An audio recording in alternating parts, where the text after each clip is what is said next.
ಅದರ ಜೊತೆಗೆ ರಾಜಕೀಯಕ್ಕೆ ಇದನ್ನ ಉಪಯೋಗಿಸ್ತಾ ಇದ್ದಾರೆ, ರಾಜಕೀಯ ಮಾಡ್ತಾ ಇದ್ದಾರೆ ಈ ಘಟನೆಯಲ್ಲಿ ಅಂತ ಹೇಳಿ ನಾವು ಅದನ್ನು ಕೂಡ ಹೇಳಿದ್ದೀವಿ. ಎರಡು ಆಪಾದನೆ ನಾವು ಮಾಡಿರ್ತಕ್ಕಂಥದ್ದು. ಈಗ ಅದು ಪ್ರೂವ್ ಆಗಿದೆ.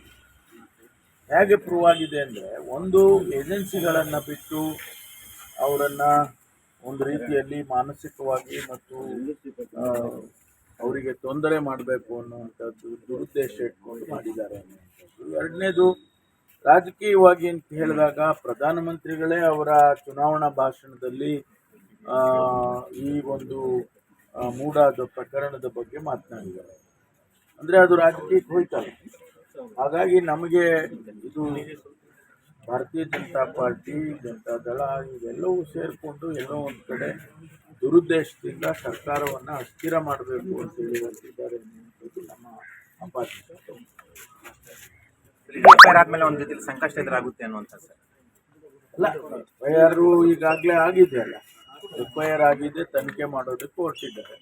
ತನಿಖೆ ಮಾಡೋದಕ್ಕೆ ನಮ್ದೇನು ತಕರಾರಿಲ್ಲ ಅಂತಲೂ ಕೂಡ ನಾವು ಚೀಫ್ ಮಿನಿಸ್ಟರ್ ಹೇಳಿದ್ದಾರೆ, ತನಿಖೆ ಮಾಡ್ಕೊಳ್ಳಿ. ಈ ಮಧ್ಯದಲ್ಲಿ ಅವರ ಶ್ರೀಮತಿಯವರು ನಮ್ಮ ಯಜಮಾನರಿಗೆ ರಾಜಕೀಯದ ದುರುದ್ದೇಶದಿಂದ ಅವರಿಗೆ ತೊಂದರೆ ಮಾಡ್ತಾ ಇದ್ದಾರೆ.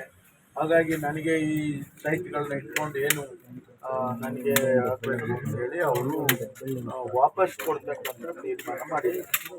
ಈಗ ಮುಂದೆ ಏನು ಕಾನೂನಾತ್ಮಕವಾಗಿ ಯಾವ ರೀತಿ ಅವರು ವಾಪಸ್ ಕೊಟ್ಟ ಮೇಲೆ ಏನು ಬೆಳವಣಿಗೆ ಆಗುತ್ತೆ ಅದನ್ನ ಕಾದು ನೋಡೋಣ. ಈಗ ಸೈಟ್ ವಾಪಸ್ ಕೊಡೋ ವಿಚಾರಕ್ಕೆ ಟೀಕೆ ವ್ಯಕ್ತವಾಗ್ತದೆ. ಏನ್ ಮಾಡಿದ್ರು ಟೀಕೆ ಆಗ್ತಾ ಇದೆ ಅಲ್ವಾ? ನೀವು ವಾಪಸ್ ಕೊಟ್ಟರು ಟೀಕೆ ಆಗ್ತಾ ಇದೆ, ಕಾನೂನಾತ್ಮಕವಾಗಿ ಫೈಟ್ ಮಾಡ್ತಾ ಇದ್ರು ಟೀಕೆ ಆಗ್ತಾ ಇದೆ. ಮೊಸರಲ್ಲಿ ಕಲ್ಲು ಹುಡುಕ್ತಾನೆ ಇದ್ರೆ ಎಲ್ಲಿಗೆ ಕೊನೆ ಆಗುತ್ತೆ? ಇದು ಇಲ್ಲ, ಯಾವತ್ತಾದ್ರೂ ಒಂದಿನ ಇದು ಕೊನೆ ಆಗ್ಬೇಕಲ್ವಾ? ಸಹಜವಾಗಿ ಎರಡು ತನಿಖಾ ಸಂಸ್ಥೆಗಳಲ್ಲಿ FIR ಆಗಿದೆ ಸರ್. ಈಗಿದ್ದಾಗಲೂ ಕೂಡ CMಗೆ ನೈತಿಕತೆ ಪ್ರಶ್ನೆ ಎದುರಾಗಲ್ವಾ ಅಂತ ಅದು ನೋಡೋಣ. ಆಮೇಲೆ ನೈತಿಕತೆ ಯಾವಾಗ ಅಂದ್ರೆ ಸತ್ಯ ಇದ್ದಾಗ, ಅಸತ್ಯ ಇದ್ದಾಗ ನೈತಿಕತೆ ಪ್ರಶ್ನೆ ಇಲ್ಲ. ಎದುರ್ಕೊಂಡ್ರು CM ಅಂತ ಅವರು ಬಿಜೆಪಿ ಅವ್ರು ಏನಾದ್ರು ಹೇಳ್ಕೊಳ್ಳಿ, ಆದ್ರೆ ಅವರು ಒಂದು ತೀರ್ಮಾನಕ್ಕೆ ಬಂದಿದ್ದಾರೆ. ಹೌದಪ್ಪ, ನಮಗೆ ಈ ಸೈಟ್ ಬೇಡ, ಇಷ್ಟೊಂದು ನೀವು ಗೊಂದಲ ಮಾಡೋದಿದ್ರೆ, ನಮ್ಮ ಯಜಮಾನರಿಗೆ ರಾಜಕೀಯವಾಗಿ ನೀವು ತೊಂದರೆ ಮಾಡ್ತಾ ಇದ್ದೀರಾ, ಅದಕ್ಕೆ ನನಗೇನು ಬೇಕಾಗಿಲ್ಲ ಅಂತ ಹೇಳಿ ಅವ್ರು ಸರೆಂಡರ್ ಮಾಡಿದ್ದಾರೆ.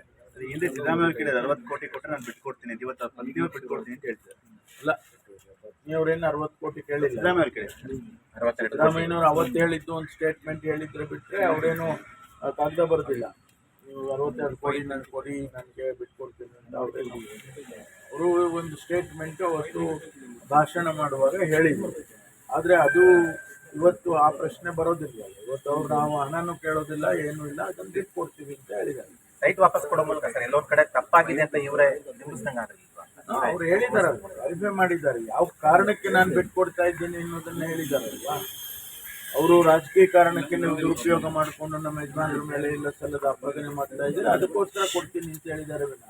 ಎದುರ್ಕೊಂಡು ಕೊಟ್ಟಿದ್ದಾರೆ ಅಥವಾ ಇನ್ನೇನೊಪ್ಪೋ ಕೊಟ್ಟಿದ್ದಾರೆ ಅನ್ನೋದು ಪ್ರಶ್ನೆ ಬರಲ್ಲ. ತಡ ಆಯ್ತು ಅಂತ ಅನ್ಸಲ್ವ ಸರ್ ಸೈಟ್ ವಾಪಸ್? ಹೌದು, ತಡ ಅದು ಒಂದೊಂದ್ಸರಿ ತಡ ಆದ್ರೂ ಕೂಡ ಅದು ನಿರ್ಧಾರಗಳು ಸರಿಯಾಗೇ ಇರ್ತವೆ.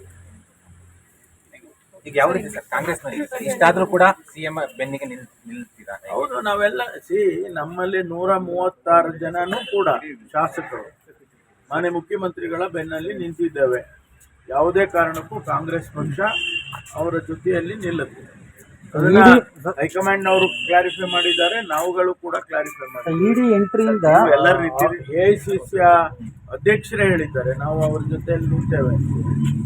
ED ಎಂಟ್ರಿಯಿಂದ ಲೋಕಾಯುಕ್ತ ತನಿಖೆಗೆ ಹಿನ್ನಡೆ ಆಗಲ್ವಾ ಅಂತ ಗೊತ್ತಿಲ್ಲ, ಅದು ಲೋಕಾಯುಕ್ತದವ್ರು ಹೇಳ್ಬೋದು, ನಮಗೆ ಹಿನ್ನಡೆ ಆಗುತ್ತೆ.